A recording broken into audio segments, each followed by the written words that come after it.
즉 딸림 무덤이다.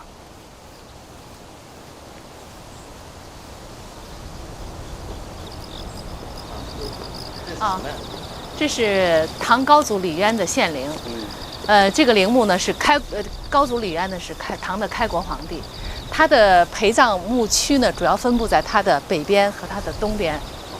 这个陪葬区呢，主要陪葬的墓呢是他的子女，还有他的近臣，能够葬在这个地方呢，就是很高的荣誉了。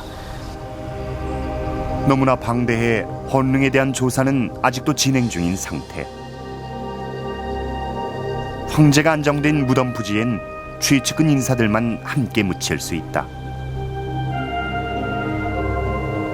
백제의 공주 부여태비는 어떻게 그리고 왜 헌릉 부지에 묻힌 것일까? 这个东北方向呢，就是伏于太妃的墓葬。她能够葬在这个唐献陵的陪葬区内呢，说明她身份很高，因为她是皇族成员。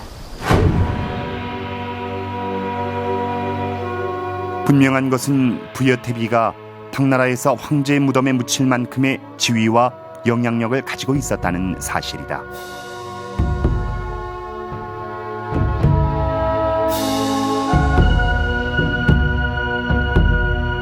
그녀는 황족이었다. 황제의 무덤에 배장될 정도가 됐다는 것 자체는 백제 의자왕과 의자왕 후손들에 대한 당에서의 대우가 상당히 높았다는 것을 보여주는 그런 실질적인 증거가 될 수 있습니다. 동쪽 나라의 귀족이자 의자왕의 증손녀인 부여태비.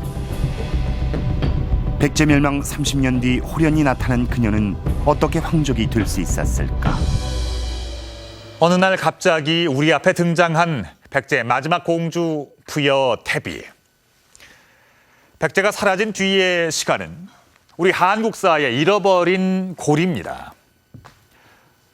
백제가 멸망한 뒤에 백제인들, 특히 백제 왕족들은 어떠한 삶을 살았으며 또 결국 어떻게 사라져갔는지 우린 알지 못합니다.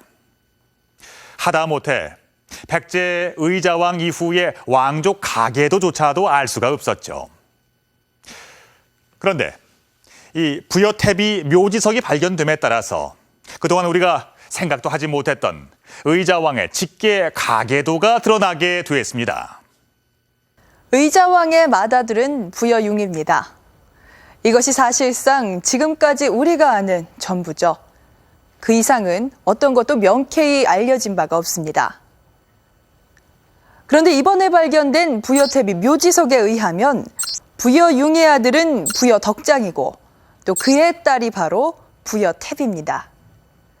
의자왕, 부여융, 부여덕장, 부여태비 이 4대에 걸친 직계도가 최초로 밝혀진 것입니다. 백제가 멸망한 것은 서기 660년. 그리고 부여태비가 출생한 것은 690년. 이런 상황 속에서 백제의 공주라는 새로운 존재가 그것도 당나라의 황족으로 등장을 하다니. 지금으로부터 1300년 전 대체 우리가 모르는 어떤 일이 벌어진 걸까요? 지금까지 우리 역사에 부여태비에 대한 기록은 어디에도 존재하지 않았다.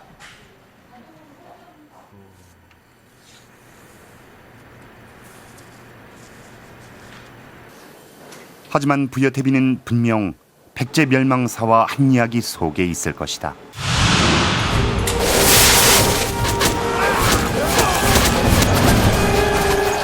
한반도의 고대 국가로 태어나 700여 년 동안 끝모를 전쟁을 치렀던 백제는 나당연합군에 의해 660년 그 수명을 다했다.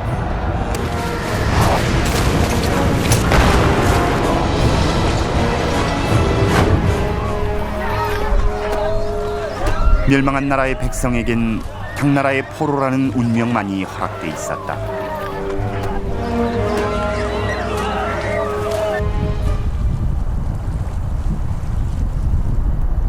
망국의 슬픔은 백제의 마지막 수도 부여에 고스란히 남아있다.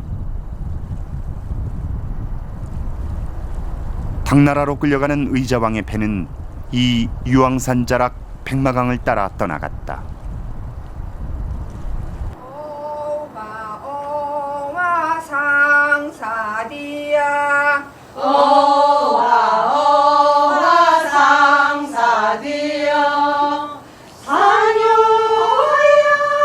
산유화가는 당시 아픔을 담아 전해져 내려오고 있다.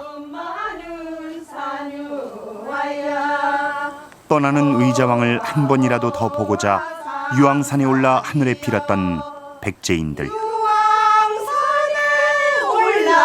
올라가서 하나에게 빌고 빌어 이국 타양 상감마마 언제 다시 환국할까.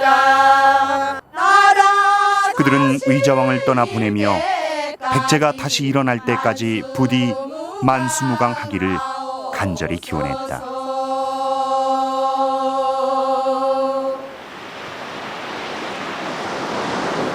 통곡의 배웅을 뒤로하고 의자왕과 그의 아들 세자 융은 죄인의 신분으로 낙양에 도착했다.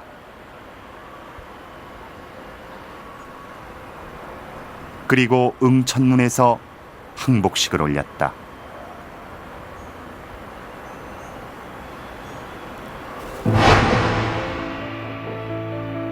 압송된 의자왕은 당 고종에게 바쳐졌다. 끌려온 12,000명의 백성과 백제 왕족들의 생사는 오로지 당 황제의 처분에 달려 있었다.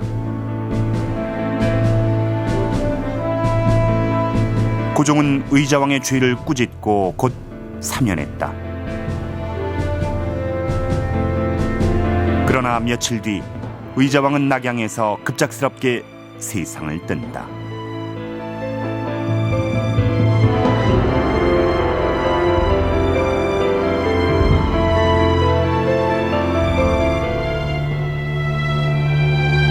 그리고 30년 뒤 전쟁 포로의 후손으로 사라진 나라의 유민으로 부여태비는 당나라에서 태어나 자랐다.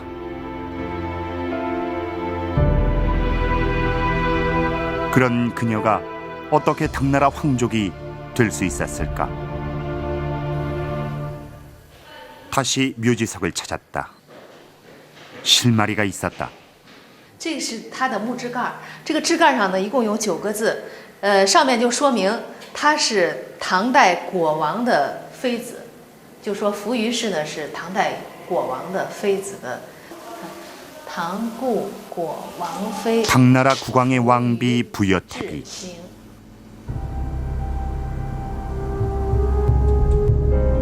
그녀는 왕비였던 것이다. 扶余氏的这个墓呢，实际上她是和她的丈夫的合葬墓，她的丈夫呢叫李邕。 所以呢，你看我们现在看到的这个墓志呢，这是李邕的墓志铭，这上面写的是大唐故四果王墓志铭，这是扶余氏的丈夫。 부여태비의 남편은 괴계 왕이었다.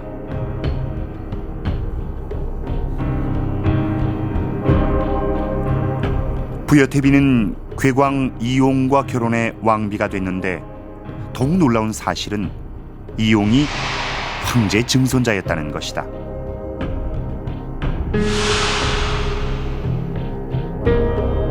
당대 왕이라고 하면은 황제 아래 최고의 그 명예와 지위를 가진 그런 존재였습니다.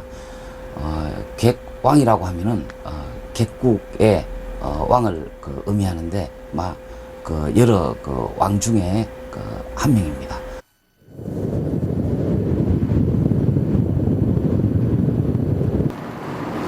부여태비에 대해 알기 위해 취재진은 괴기라 불렸던 곳을 찾아 나섰다.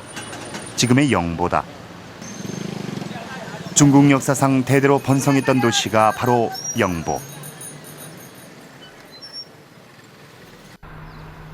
이곳은 당나라의 제1수도인 장안과 제2수도인 낙양을 잇는 중간 지점.